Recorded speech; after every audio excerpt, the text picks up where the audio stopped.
What up, fellas? It's your boy Tacho here, and we're back for some more Fire Emblem Heroes. Now today, I'm going to give you guys a couple of tips for Aether raids on how you can actually get matched up with some easier fights. Now, not too long ago, they added this feature here, the Auto Dispatch feature, and it's intended for more casual players to use this feature so they can just go ahead and collect the rewards and not have to do any difficult fights. And the bad thing about the Auto Dispatch is that you're only going to gain a maximum of 75% of the total amount of lift you would have normally gotten from a regular fight. And there's not going to be any Aether pots for you to break for your team to actually recover any Aether for you to do more fights. So the Auto Dispatch feature, while it's not a terrible feature at all for people that just want to go ahead and claim the daily rewards, if you are trying to score as high as you can in Aether raids and possibly make tier 27 or tier 26, the Auto Dispatch isn't really going to be a feature for you. But luckily, there are a couple of techniques you can actually do to help yourself secure some easier fights. And some of these tactics that I'm about to explain may already be well known in the community, but just in case you aren't aware, I'm going to bring them to your attention. So for starters, what you want to do is you don't want to do any fights at the start of reset. You're going to want to wait until at least the end of the day or as late as you possibly can before you do your fight. And that's because the way the matchmaking works is that it's going to match you up against opponents that are closer to your tier level. So right at the start of the season, everyone is going to be tier 21. I mean, as long as you made it there, right? And you're going to be matched up against other people that are in tier 21. Or possibly if you took a defensive lift loss right at the start and you get knocked down to tier 20, then even better because you have a chance to get matched up against people in that bracket. So, waiting until the end of the day to do your fight is going to mean that you have less of a chance of fighting people that are above your tier level.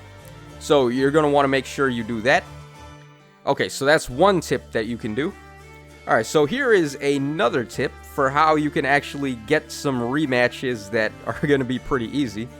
Okay, so here is the defense team that I've been running for this season. It's a pretty standard team. I'm actually going to go ahead and do a showcase for this defense probably later today, as soon as I get around to it. I just have to record a couple of other videos first today.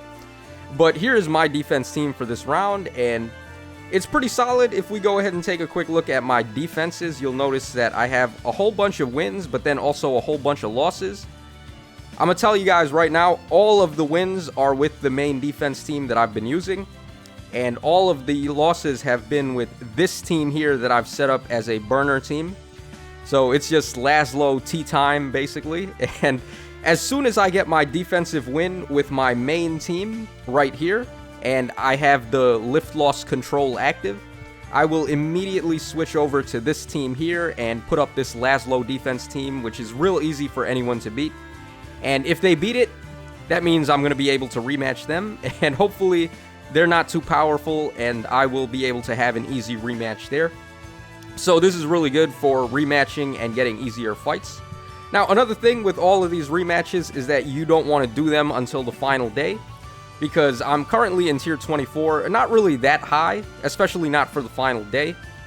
But because I'm in tier 24, I'm going to be ranked up with other people in tier 24 or closer in rank to me or below.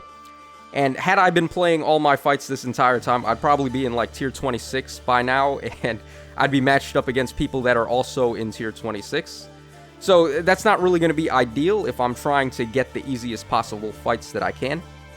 So real quick, we can also use the rematch feature to take a look at what kind of opponents I'm going to be fighting against and get a little bit of a preview for what I'll be in for. So if we take a look at this first one, this guy's got a plus 10 Ophelia, which is pretty hardcore, to be honest. I may not want to mess with that. Okay, let's also take a look at his team. Alright, he's got a plus 10 Micaiah, he's got a plus 6 Altina, plus 10 Robin, plus 10 Azura, and a plus 10 Korinef. So yeah, this guy is probably not someone who I would want to rematch, because he's got some whaled up units. Okay, over here we have a plus 1 Veronica. Alright, let's take a look at this guy's team. Okay, so he's got the Ike and Lucina combo. And he's also running Peony for whatever reason. It is actually... Wait, is it... No, it's not Light Season this time. It's Astra and Anima Season, so I don't know why he's running Peony. Okay, but he's got a +1 Ike, no merges on Lucina, +1 Peony, +1 Veronica, and a +6 Itsuki.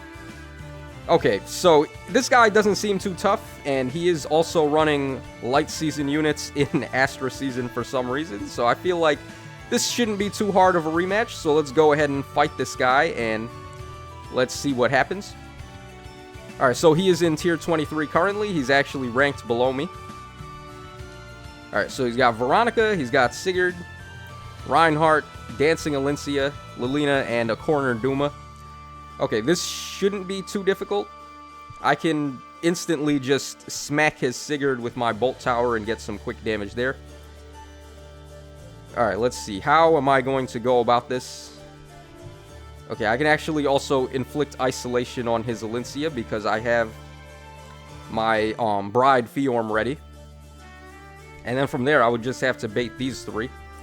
I don't really have a way to bait Veronica, though, because I'm not running any units with Null Sea Disrupt for this season. So it would probably be better for me to just, like, go ahead and eat the bait with all these guys and let him be able to dance. Alright, let me just quickly take a look at my options here. Okay, Winter Jafar, if I were to get him into vantage range, I feel like he'd be okay here, but I still have to do something about Veronica. Okay, this team here, we could try like a hit and run strategy. This is probably where his gravity trap is, though. Alright, this is the team with Fiorm, so we could lock down Alencia and then not have to worry about dancing, but then I still have to worry about dealing with all three of them. Okay.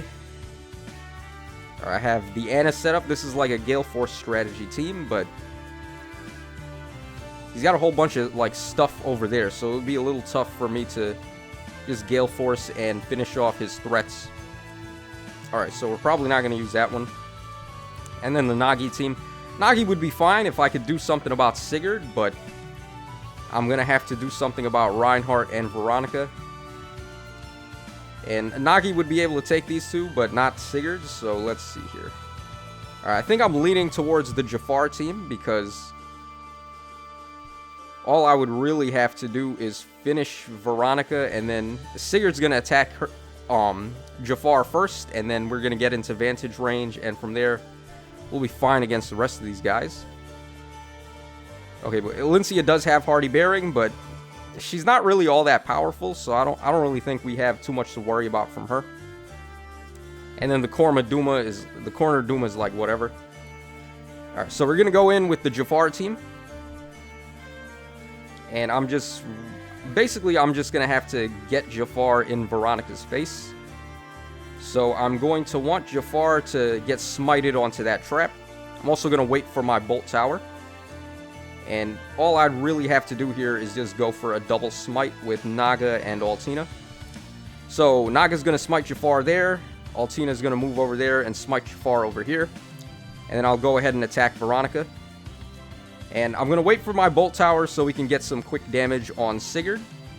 And if I need to, I can also let Duo Micaiah use the Duo skill.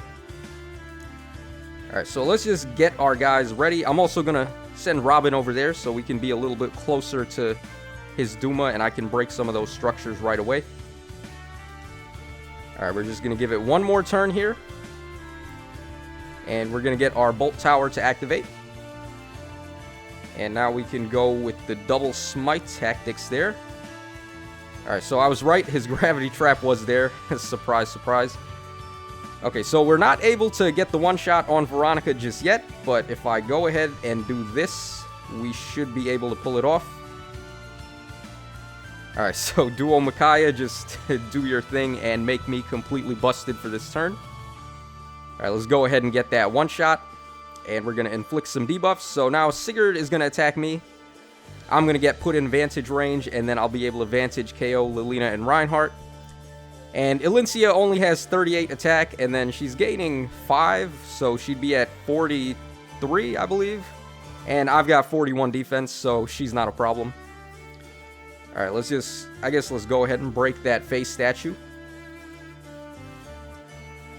Alright, so here, okay, Reinhardt attacked me first. That's not a problem because I'm still going to get into vantage range, so not a big deal. I was thinking Sigurd might go first, but whatever. Not a big deal. Alright, Lilina wants some next, but not a problem. Alright, this is why you want to have Hardy Bearing on one of your units. And he does have it on Elincia, but, I mean, I would recommend it on an offensive threat, not a dancer. Okay, and here comes Elincia doing pathetic 2 damage, and we are going to go ahead and get that counterattack right there. Alright, pretty good stuff. Now let's just go ahead and finish up here. We're going to break these Aether pots so I can recover as much Aether as I need. Alright, let's just jump over there. I'm going to be able to give effective against dragons to Jafar, and then we won't have any trouble at all against Duma because he's just stuck there. He can't just get out of the way from me. Or possibly even Micaiah gets the one shot on him. I don't know yet. Let's just actually put that to the test. See how much damage Micaiah can do. Alright, she is effective against armor. Yup, she gets the one shot. Okay, so let's give it to Micaiah. So there you go, guys. That's how you can get really easy fights. You just have to set up a really simple defense team that is going to be easy for anybody to beat, and you will be able to do rematches and not have any difficult fights to worry about. It's best for you to save the rematches for the final day, of course, like I explained before, because that way, all the while you're going to be doing like regular fights, and the final day is where you're going to need the easy rematches the most, since that's when your tier is going to be at the highest. So you're going to be matched up against people with a similar tier level to you, and typically those people are going to have stronger defense teams, so you wouldn't really want to fight them. Okay, now the one weakness to this strategy, of course, is that you got to keep on checking your defenses, and as soon as you get the first defensive win with your main defense setup, you have to immediately just switch over to this burner defense team and make sure that your lift loss control is going to be in effect for the entire time. Also, the lift loss control is active for a complete 24 hours after your first defensive match of the day that does not have it. So keep that in mind. You're going to want to wait probably not a full day, like give it like maybe 20 hours or like 22 or 23 hours, just so you don't forget about it. Because I tried this same strategy last season and I did end up suffering a minus 80 lift loss because I had the burner defense team set up and I forgot to switch back. So that's it for today's video, guys. Hope this gave you a little bit of insight on how you can get some easier defense fights and not have to stress yourself out too much. The auto dispatch feature is pretty cool, but it's not really the best for maximizing score. So this is just an alternate method if you want to get yourself some easier fights and just cruise your way through Aether raids up to tier 27. So as always, this is your boy Tacho signing out. Take care, y'all. And I'll catch you guys again in the next one.